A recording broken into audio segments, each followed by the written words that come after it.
Hello guys, ഇനി നമ്മളിതാണ് fishing, പിന്നെന്താണ് ആംപ്ലേറ്റ് അടി, തിന്ന് തട്ടുകട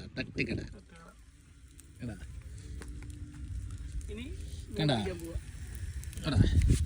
പിന്നെ മീൻ പിടുത്തം, ആ ഇതൊന്ന് കാട്ടി തന്നെ ഞണ്ട് പിടിക്കണത്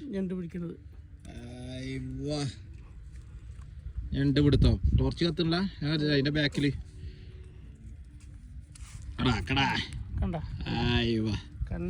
പിടിച്ചോ.